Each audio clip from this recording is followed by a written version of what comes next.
Friends, welcome back to our YouTube channel. Here is a non spoiler review of the film Baak. ఇంక movie చూసిన తర్వాత నా opinion చెప్పాలంటే ఒక స్టోరీ లైన్ అలాగే సాంగ్స్ ఇవి 2 పక్కన పెడితే మాత్రం మూవీ అయితే నాకు చాలా బాగా నచ్చింది. మెయిన్‌లీ మూవీ మొత్తానికి హైలైట్ ఎవరంటే కోవే సరళ గారు.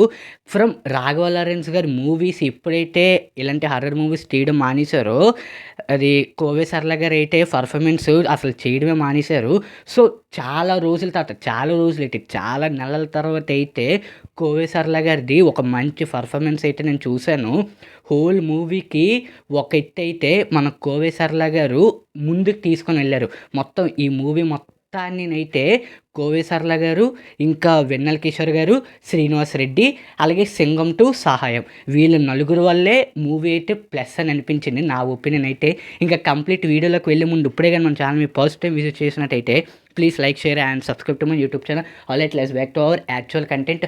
స్టోరీ లేని ఎందుకు కొంచెం రొటీన్‌గా ఉంది అని అంటే, చాలా మూవీస్‌లో పెట్టినట్టే రొటీన్ స్టోరీ పెట్టగా, కానీ ఒక కొత్త క్యారెక్టర్‌ని అయితే ఇంట్రడ్యూస్ చేశారు. బాక్ అని ఒక డెవిల్ అయితే ఉంటుంది. వాళ్ళకి మన హీరోకి ఏం కనెక్షన్ ఉంది అది తెలియాలంటే మీరు ఫస్ట్ హాఫ్ కన్నా సెకండ్ హాఫ్ మాత్రం అసలు మీరు మిస్ అవ్వకండి. ఫస్ట్ హాఫ్ అంటే మనకి జస్ట్ ఇంట్రడక్షన్ లాగా వెళ్ళిపోతుంది. సెకండ్ హాఫ్‌లోనే మనకి మెయిన్ స్టోరీ తెలుస్తుంది. తమన్నా వాళ్ళ హస్బెండ్ వీళ్ళిద్దరైతే చనిపోతారు.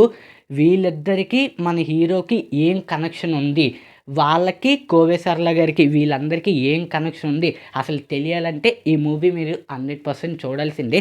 అలాగే హర్రర్ ఎలిమెంట్స్ అంటారా, ఫస్ట్ హాఫ్‌లోని ఒక 5 సీన్‌లు అయితే ఉంటాయి. జస్ట్ చిన్నది భయం పెట్టే విధంగా అయితే ఉంటుంది.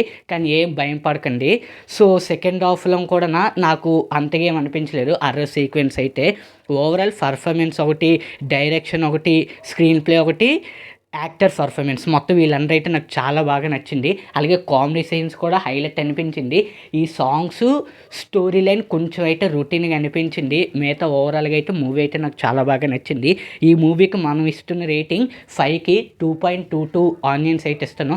That's all guys. ఈ వీడియో గాని మీకు నచ్చినట్లయితే please like, share and subscribe to my YouTube channel.